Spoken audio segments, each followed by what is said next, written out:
Remember to remain seated upright with your seatbelt tightly fastened at all times. These people are about to experience the tallest and fastest thrill ride in the world. Head back and hold on. They're going to be blasted up 128 metres at 190 kilometres per hour in just 8 seconds. Very scared. Gotta hold on tight here.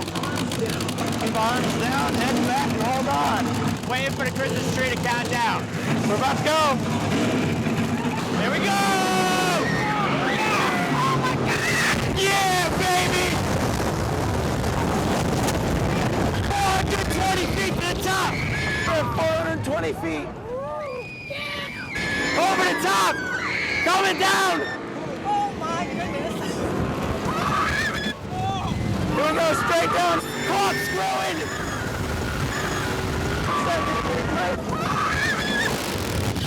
120 miles an hour! That's it! Holy cow! The best ride ever!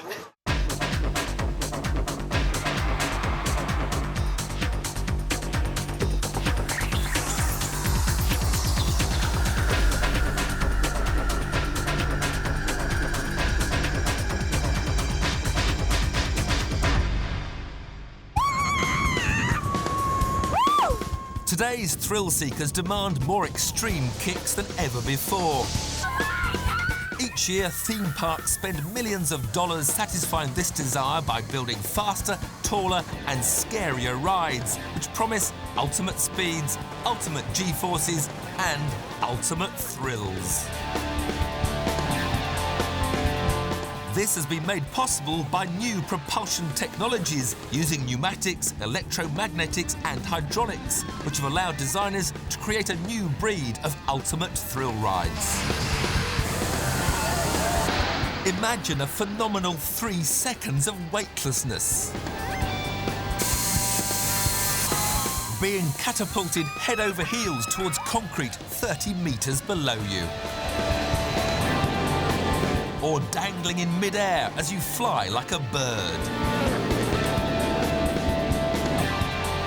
Spinning on 3 axes as you tumble and somersault in mid-air. 3, 2, 1. Or accelerate faster than a Ferrari and then twist 450 degrees.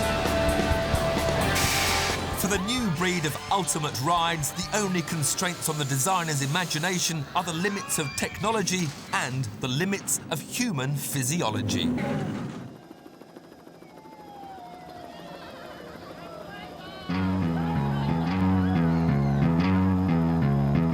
Leading the new generation of ultimate rides was Superman the Escape. In 1999, it broke the world record for the fastest and tallest thrill ride.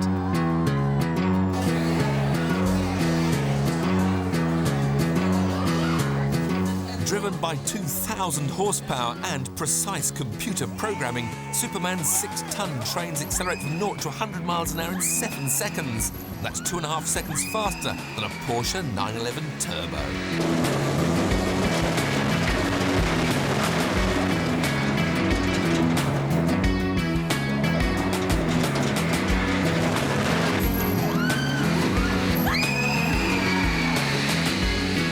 Passengers are propelled along a 280-metre horizontal track towards a vertical tower.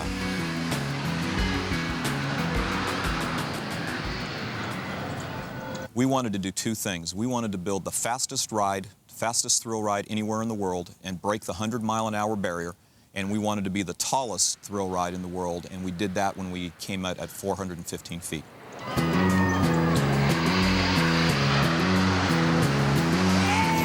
The incredible momentum created by the launch carries the train up the 127-metre tower, higher than a 41-storey building.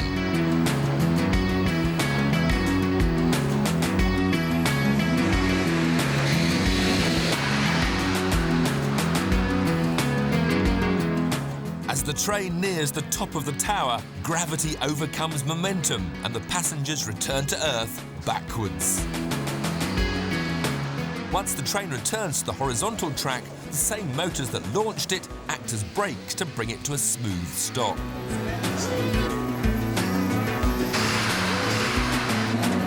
To achieve the astonishing acceleration, Superman's creators looked beyond the accepted propulsion methods. Since the 1850s, traditional roller coasters, like this wooden one, have relied on gravity as a propulsion system.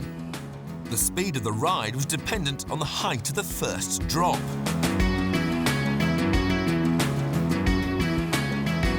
To achieve the 127-metre world record, Superman would have had a first drop of more than 240 metres. It would also require a huge amount of space. If you wanted to have a traditional roller coaster with a normal lift that you're used to seeing, in order to get a 415-foot height, your lift would have to be in excess of 800 feet long. And when you take into account that a chain is going to have to go up that lift and down that lift and the other configurations it's going to need, the weight of the chain alone is going to require motors and gearboxes and arrangements that would just make it practically impossible to use conventional chain to do. To get round these problems, Superman's designers chose a revolutionary propulsion system, linear synchronous motors. These electromagnetic motors were developed to launch missiles as part of the Star Wars defense system. The linear synchronous motor challenge was a tremendous challenge, actually. It had never been used in any commercial application at all. There had been some work in a military application for linear synchronous motors. So when we brought it in and started to apply it, we had a lot of obstacles to overcome. The secret behind linear synchronous motors is magnetism. Magnets on the track repel opposing magnets on the bottom of the train, lifting it up, so the train floats on a frictionless magnetic field. To create forward momentum, computers control the polarity of the magnets in the track so that they alternately attract and repel the magnets in the train. This rapid attraction and repulsion means Superman's motors both push and pull the train forwards. This system is so effective it can accelerate the train to 174 kilometers an hour in just 7 seconds. We're pulling the car through the front of the magnet and pushing the car out the back of the magnet. That requires a tremendous amount of processor speed and the ability to switch large amounts of electricity in order to make that electromagnet do it. Coming up with a computer network that was reliable enough and quick enough to make that switch gear move that power in the motors was the challenge that we had.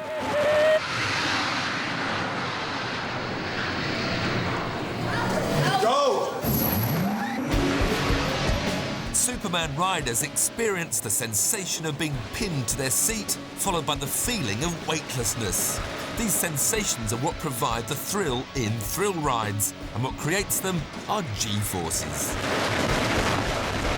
A few G-forces can be exhilarating, but the human body can only endure so much before we pass out. And in extreme circumstances, G-forces can even kill.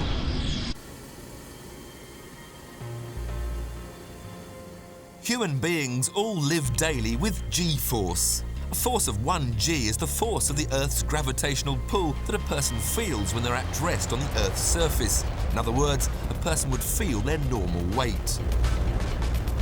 However, when an individual experiences higher than 1 G, they feel heavier, equivalent to the number of Gs. At 3 Gs, they would feel 3 times as heavy. When a person feels weightless, they're experiencing 0 G. Tim Burkhart explains.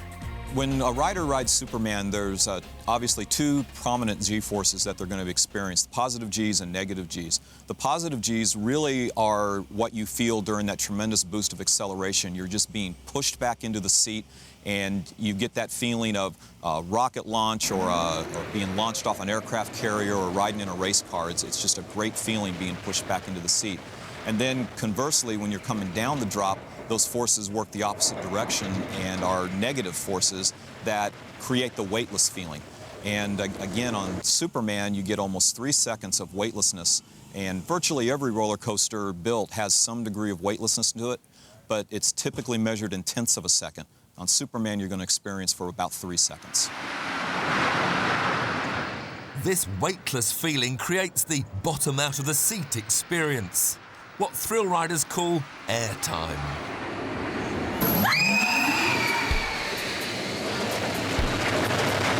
Watch the breast pocket of the man in the middle of the car. At the moment of 0 G, he stops with the train because he's held in his seat. However, his sunglasses, which are not strapped in, continue to travel in a straight line upwards. If the man was not restrained, he would join his sunglasses. Research on test pilots has shown that humans can only tolerate small amounts of negative G, because while accelerating downwards, the liquid part of your body, the blood, lags behind the solid parts, the bones and organs. Too much negative G will cause a rush of blood to the brain, and the pilot will literally see red and then collapse in what is called a readout.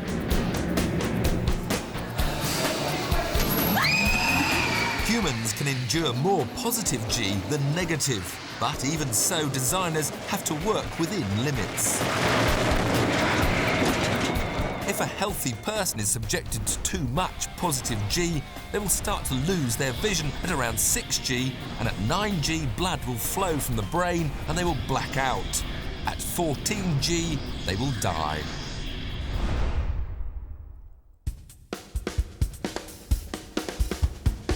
All thrill ride designers manipulate positive and negative G-forces, but what are they really trying to achieve when they create an ultimate ride?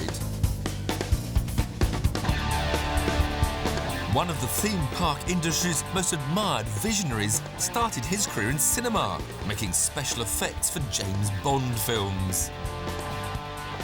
Today, he is one of the most successful thrill ride designers in the world. Enthusiasts believe that John Wardley has been responsible for many of the greatest rides ever made. When I create a ride, my ultimate goal is the end result, to give people a thrilling, exciting, amazing experience. And that experience is something that we determine in the brief for the design of the ride. So we might be wanting to give people a scary experience or an intimidating one. We might want to enchant them, to baffle them. All these emotions are the emotions that other forms of entertainment manipulate, whether you're in the theatre or the film industry or us in the theme park industry. We are doing the same thing. We're playing with people's emotions and giving people an entertaining time. To manipulate our emotions and give us the thrills we crave, thrill ride designers use the laws of physics. This ride, Enterprise, is a classic example. It was created in the 1970s and it still inspires designers today. I'm about to be spun round in a circle, vertically upside down, 25 metres in the air, and yet there is nothing going to be holding me in my seat. There are no seat belts, no lap bars, no over-the-shoulder restraints. Nothing is going to hold me in when I am upside down on this wheel 25 metres in the air. Well, what on earth is it that's holding me in? Well, some of you might say centrifugal force. Well, the physicists don't like people talking about centrifugal force. They talk about centripetal force. But what is this force? Well, it's very simple, really, when you understand. Basically, anybody in motion wants to go in a dead straight line unless some force tries to nudge it off course. So when you throw an object, that object wants to go in a perfect straight line, but gravity pulls you back down to Earth. So when I'm on this wheel spinning round as I am, I don't really want to go around in a circle at all. I want to be projected in a dead straight line. Yet the seat that I'm sitting on is constantly nudging me around in a circle towards the centre in order to make me spin round. And the force that that seat is applying to me is what we call centripetal force. So it's dead easy when you think about it, and it's also great fun.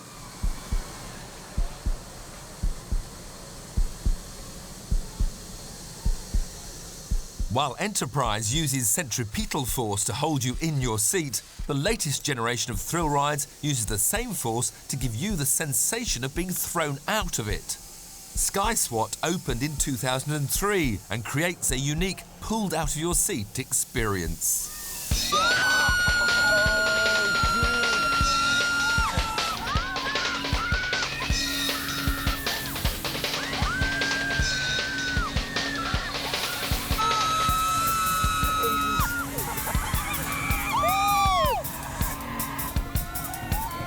Oh, it's hot.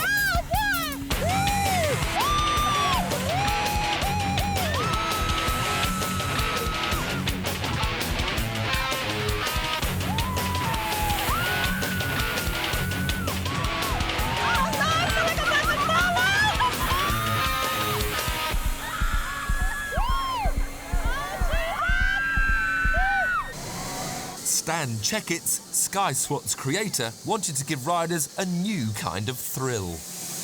A lot of people like to go up the hill on the roller coaster and then go towards the ground. But then when they get to the ground, they go this way. I want to be able to let them dive towards the ground and then look like they're going to, for sure, hit the ground and swing underneath. And that was the whole concept there. Sky Swat is the first of its kind in the world. Astro World director Ken Moulsby supervised its construction. They have a piston that pulls the cables tight and lifts us up. So it's a very smooth, computer-controlled process. The computer is monitoring all the time the air pressure in these cylinders. And so what it does is as we're rising up here, it's monitoring constantly how fast the boom is rising and how much air it needs to add to make us come smoothly up to the top. When we get to the top here, there are locking pins, and those lock the trolleys that carries the pivot in, and you can feel us settle into place at the top. Now we're hooked up to the main power that'll rotate. We have some locking pins that are going to go in place, and we'll begin to rotate. And depending which side of the ride you're on, you may start backward and you may start forward. But this is really a nice ride because you feel yourself being pulled out of the seat. And that's what produces, I think, a lot of the screaming. Sensation of just being pulled out of your seat the whole time. And it's really a terrific ride to ride on the day when it's warm outside, which it is a lot in Houston, because you can just feel the wind rushing by as you go. The end of this boom travels at peak speed, about 30 miles per hour. So it's really kind of a nice feeling. You get the wind rushing, and I like this over the top, and you can look down and just see the ground and the concrete coming at you. And it really is a very exhilarating, over-the-top feeling to just be going completely upside down while it goes. And, being a technical guy, I like to be able to feel the motors pushing and pushing and doing their thing. You can feel a little bit of that as they go through.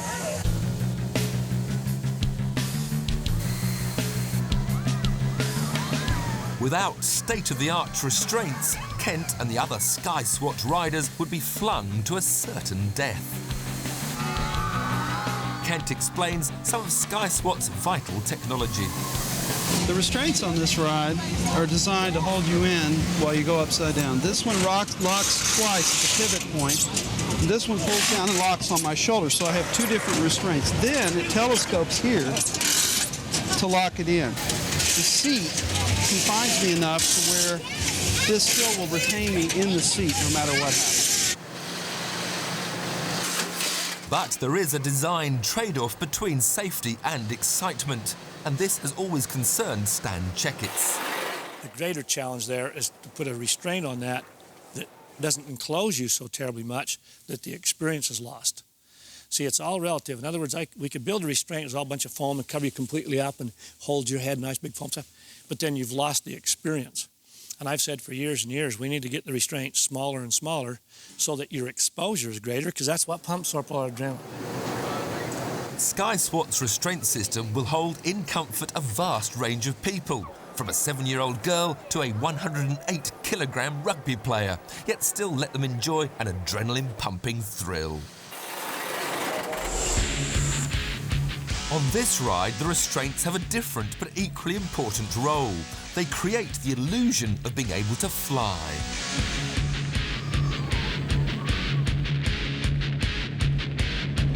This engineering breakthrough was developed for a radical new British ride called Air.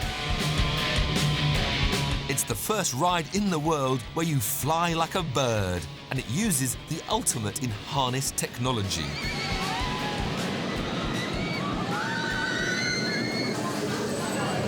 When riders embark on Air, they pull down a restraint which has twin locks and is computer-controlled. Underneath is a remarkable flexible jacket made from neoprene, a synthetic rubber that automatically moulds to the rider's shape so that everyone feels comfortable and is completely safe. Even when the floor falls away and you are tipped face down. Air is another design triumph for John Wardley. His aim is to give the rider the unique sensation of smooth flight. And I am now extremely secure and, to be honest, very comfortable indeed. And it's a good job because in a minute I'm going to be taken about 30 metres in the air and then dropped down a great drop, tumbled over on my back, spun around as if I'm flying. And you really do feel as if you're about to fly. I don't need to hold on with my arms. Here we go, down the first drop, and you're like a bird. You're flying through the air. This is like no other roller coaster. Wow. And now I'm rolling over on my back. It's an amazing sensation. And turning back over onto my front and diving down underground, down from the tunnel, up around, over the heads of everybody below me. Another barrel roll. But you feel as if you are flying where you would want to go if you were a bird. I'm not being wrenched in directions that my body doesn't want to take me. It is so incredibly smooth and the most beautiful sensation of flight. So there you have it, Air, the world's first real flying roller coaster.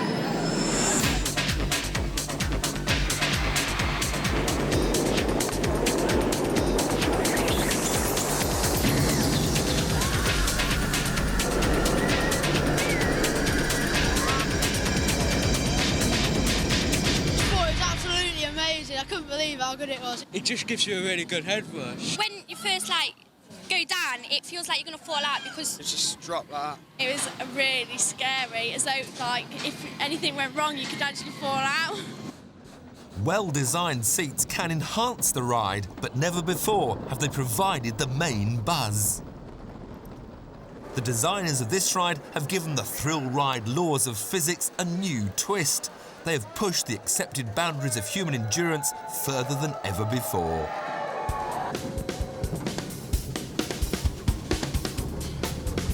In 2002, a revolutionary new ride called X was unveiled. It not only twists riders, but spins them on all three axes, vertically, horizontally, and diagonally. This is made possible by radical technological advances in its unique seating system.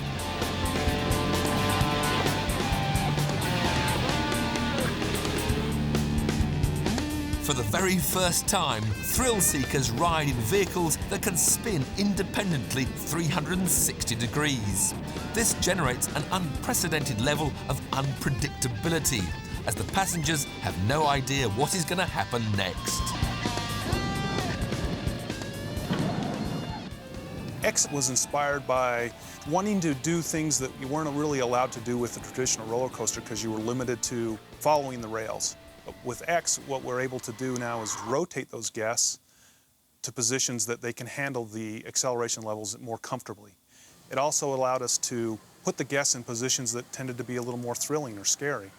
They were able to see things that they weren't able to see before because we could rotate them in positions that they could see the ground where they normally couldn't see the ground because the floorboard was in the way.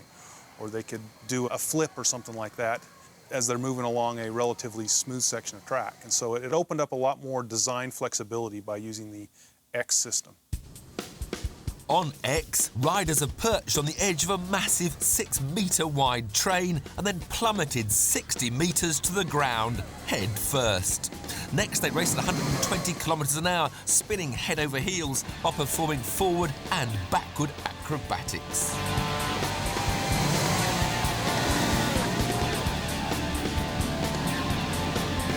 Unlike traditional coasters, this ride has 4 rails. 2 are for the train to travel along, and the other 2, in the centre of the track, coloured yellow, control the spin of the chairs.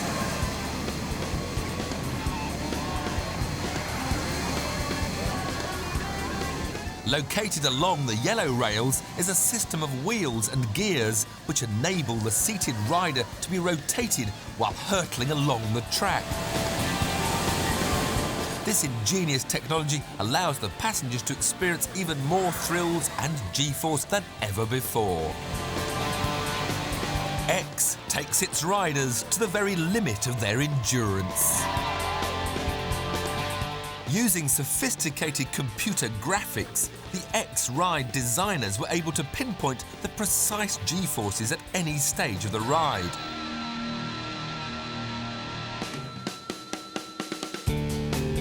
The software allowed them to program moves that would rotate a rider out of danger if the computer predicted that the G-force limit was about to be breached.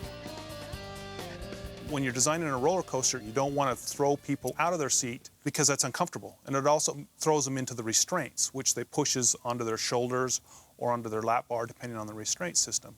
And so if you can orient the guest relative to those accelerations so that you're pushing down into the seat or into the back of the seat, then it makes it more comfortable for them, and they can handle higher acceleration levels than they could if it was in a different direction.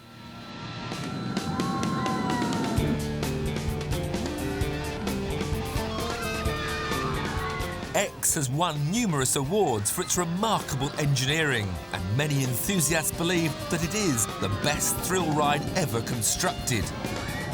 But some crave a more primeval thrill.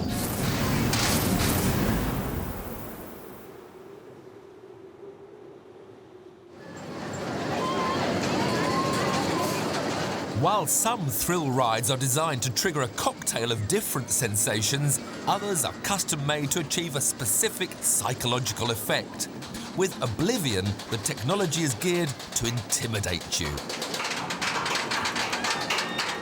Oblivion is the first drop roller coaster in the world. While queuing, passengers are told that they could die. Riding Oblivion rates higher on the terror scale than any other ride.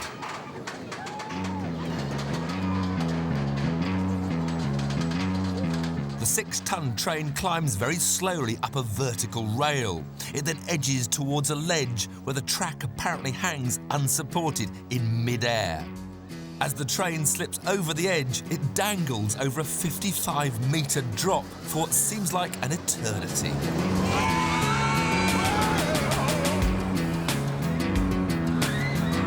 The riders then hurtle towards the black hole in the ground far below. As they enter the void, they're sprayed with a mist which momentarily conceals the route underground.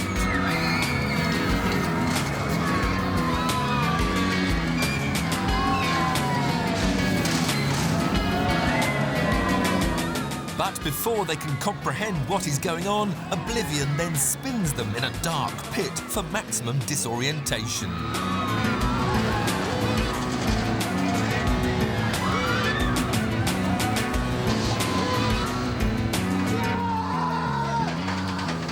The challenge for leading designer John Wardley was to make each moment before the drop as terrifying as possible. Now, purely for psychological effect, we hold you at the top of the drop for about 3 seconds to build up the adrenaline before you drop. Now, of course, with a normal roller coaster, you couldn't do this because as soon as you leave the top of the chain lift, you're actually rolling under gravity. So your movement from the top of the chain lift is actually controlled by a series of quite complicated conveyors.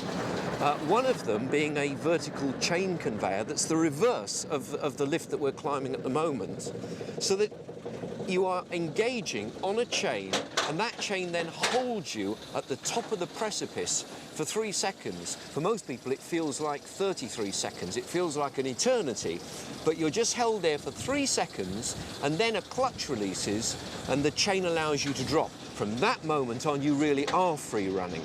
So we're now engaging on that chain conveyor now. It's now stopping, pausing, the clutch is going to release, and away we go.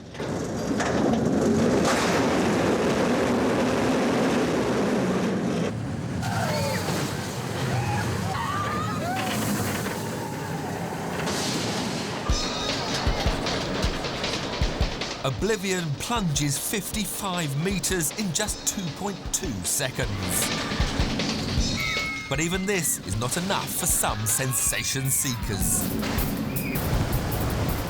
For years, adrenaline junkies have pitted themselves against one of the ultimate forces of nature, Niagara Falls, by going over them in a barrel. Most have not lived to tell the tale, but if you can't face going over Niagara Falls, then try the Perilous Plunge. It's only a few meters shorter and you can experience the thrill of going over a waterfall without dying. This is the tallest water ride in the world. It plunges you 36 meters at a near vertical 78 degrees. Oh, and you do get wet. The magnetic brakes and 75,500 litres of water see to that.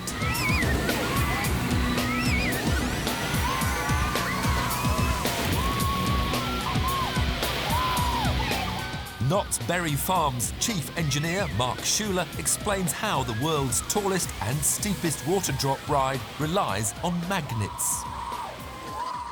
The boat you're in weighs approximately 14,000 pounds empty.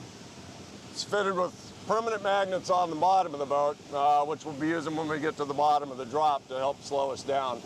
That and the large volume of water down there bring the boat to a nice, smooth slowdown.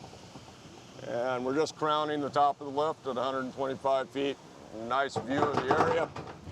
Go around the turn and get prepared to go on down the drop. Now this drop's 78 degrees, and we're gonna join 20,000 gallons of water here, so it's gonna get wet.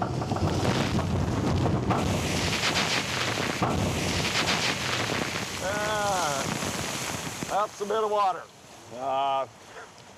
Just got to experience the effects of magnetic braking and a little bit of water to help slow us down to this nice stop. If Perilous Plunge relied on water alone to stop the boat, it would need 3 times the distance.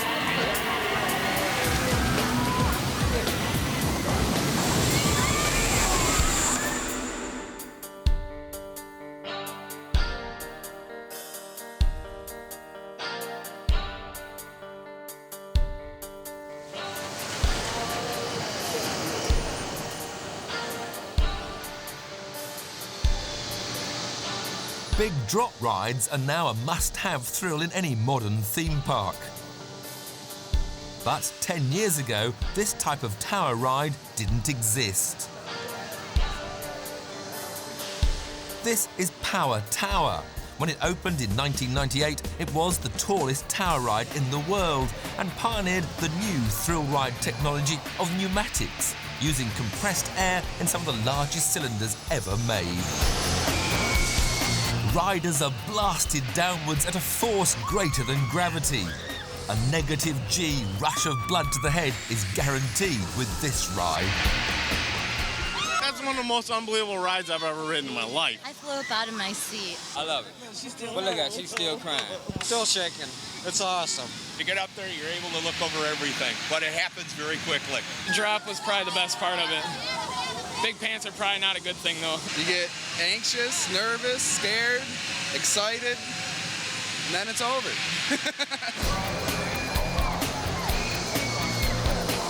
Power Tower riders have a choice. As well as being blasted down, they can be shot skywards. Power Tower's creator, Stan Checkett's inspiration for the ride came from his children. I've raised 9 rugrats, 9 curtain crawlers, 9 house apes, whatever you want to call them. And every single one of them, you pick them up a little bit. As they get a little older, you just throw them a little higher and catch them.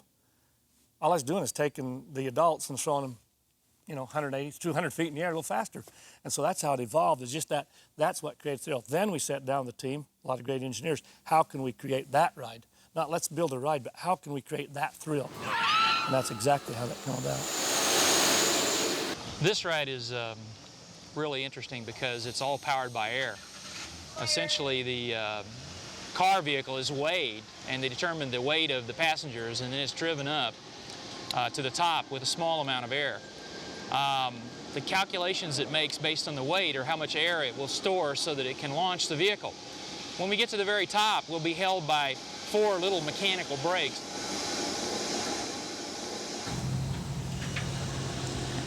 This is what I like best about it. I like being able to look out and see the park. I don't know, I just can't stress it enough how, you get up here and you almost want to stay up here because it's so beautiful. Essentially, this ride, again, is all powered by air. We locked into the mechanical brakes at the top, pressurized the system. What I really like is just the rush of your butt coming off the seat, and then you just go, straight down. We'll launch when the 4 valves throw all the air from the shot tanks into the main tank for the launch. It traps air at the bottom, and we act like a big spring that coils us or shoots us back up toward the air and then cushions us nice and softly all the way to the ground.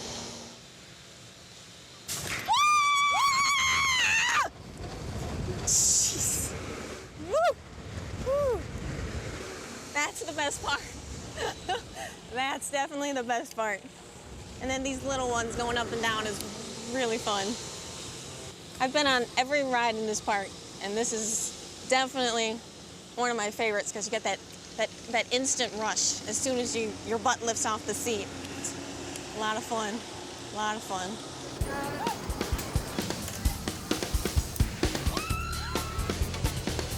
The other 2 towers, coloured red, use the same technology to blast passengers up.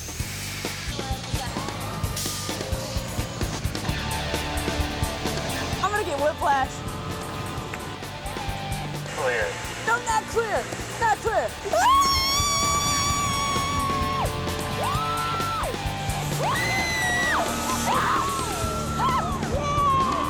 Oh my God! Oh, this is awesome! This is awesome! The blue one's good, but this one's awesome. I can do this. Oh yes. Oh yeah. All right, that's a ride. The success of Power Tower has pushed Stan Checketts into the limelight of the industry, with both park owners and thrill riders enthusing about his novel compressed air system. Basically, how it works is you have cylinders. You have a series of them, so you got safety. You got these cylinders. Inside the cylinder's a piston, and it pushes the cable, and the cable's what moves the car, the gondola, or whatever you're on. Basically, it's really simple. It's move the piston, move the cable, move the person. So you pump up the air. You got an air tank or a storage tank. You call it accumulator. You pump all that energy in there. Right when you're ready to go, boom, you release all that energy and push that piston one way, and you go the other way.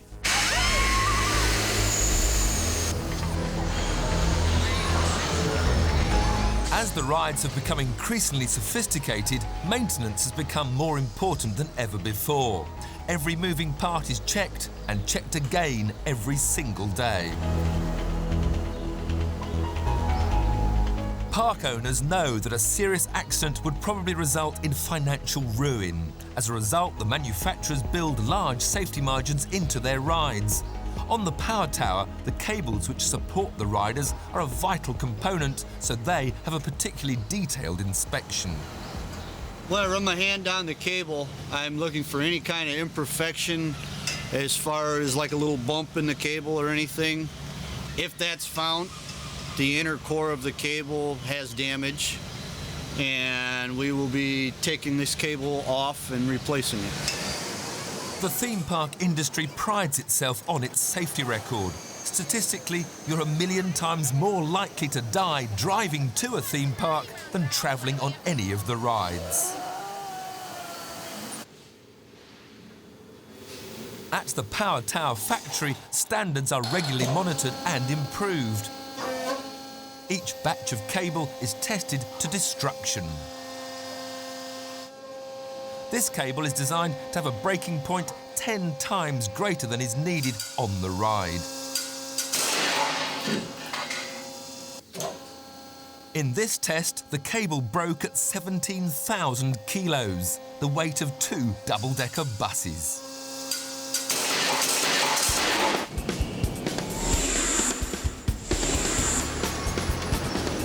All the components in thrill rides must pass stringent fail-safe standards. And when you have a ride that blasts you to 190 kilometers per hour in 4 seconds, they need to.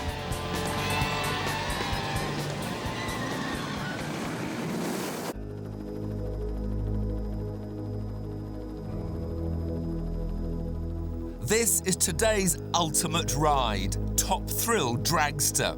It's the fastest and tallest thrill ride in the world, shooting you up 128 metres, more than twice the height of Niagara Falls, in just 8 seconds. Are you ready for the highest and fastest coaster in the world? Are you ready for Top Thrill Dragster?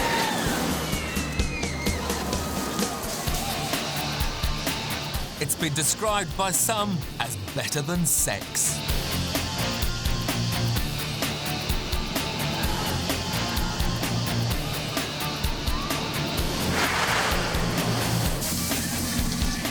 Riders strap themselves into cars resembling top fuel dragsters.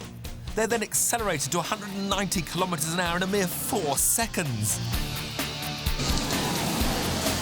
But unlike a conventional dragster, the cars then zoom upwards, rotate, ride the crest of the curve, crash down vertically, twist once more, and finally reach 190 kilometres per hour for a second time.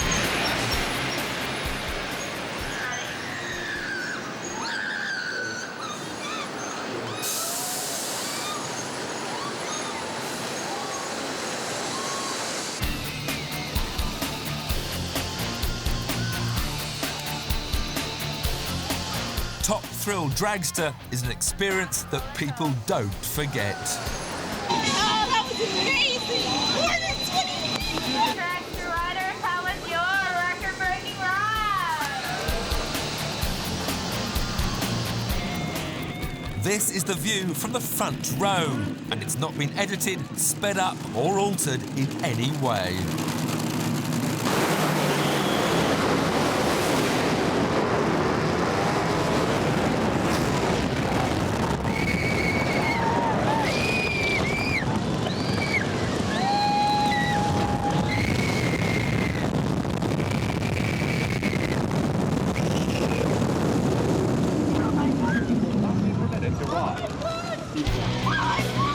Top Thrill Dragster carries 1,500 passengers every hour in tiered cars, ensuring spectacular views for every rider. It cost $25 million to build and enabled Cedar Point to reclaim the coveted world record. But just how safe is this new ride? From a safety standpoint, the ride is extremely safe. The launch has to be between 120 and 122 miles an hour. A difference of 1 mile an hour at that point would either cause a rollback or an overspeed going over the tower. From a rider safety standpoint, we have an individual seat belt that locks on each passenger. It has twin locks in each buckle. So no single buckle failure or a single lock failure in a buckle would cause a safety problem. On top of that, we have an individual single lap bar that comes down in the passenger's seat, has 2 locking cylinders on it. No single cylinder failure would cause the lap bar to open up. So you have to have at least 2 cylinder failures before you have any problems. To create the extraordinary propulsion system, the designers adapted and combined 2 existing technologies. They used hydraulics with pistons pushing oil to launch the cars and magnets to stop them. The hydraulic system is essentially a really simple system. It pumps oil out of a tank up into 4 accumulators, and they put it into very high pressure oil. You know, it's like a 250 bar. And essentially they pump that oil in there and pump it up against nitrogen, which is compressed and acts like a spring. On a signal, the oil is released and runs through 32 hydraulic motors that creates a 0 to 120 mile an hour launch. Arms down. The trains are stopped with a whole series of magnetic brakes that are all mounted to the bottoms of the trains. During the launch, you'll see a whole series of copper alloy fins drop down below the train. And when the copper alloy fins are down, then there are nothing braking the train, nothing slowing it down. When the copper alloy fins are up, they interfere with a magnetic field between the magnets, and that brings the train to a halt. Here we go.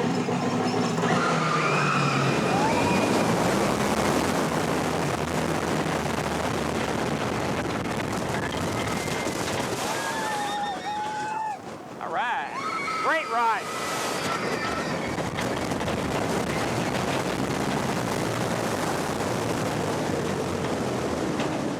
It's a hoot. That's a great ride. You want to ride that one over and over again. Oh, yeah. Clear. Head back and hold on. Very scared. Gotta hold on tight here. Arms down. Just keep arms down, head back, and hold on. Waiting for the Christmas tree to count down.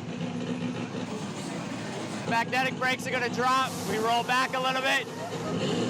We're about to go. There we go! Oh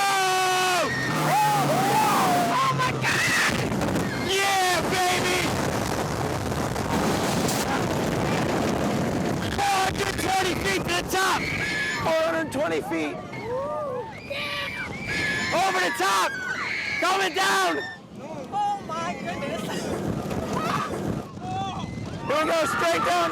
Corkscrewing!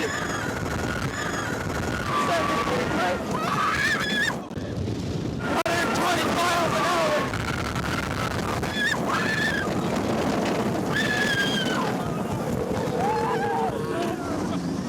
That's it! Holy cow. The best ride ever. How long top Thrill Dragster will hold its world record is uncertain. With thrill ride designers continuing to push back the limits of technology, the possibilities are endless. Stan Checkitts is clearly relishing the challenge. It's always higher and faster, always will be. I don't like limits. Do you? So what will the next ultimate ride be like? I can give you a hint. Absolutely. It's going to be awesome. Hold on to the grab bar until the ride comes to a complete stop.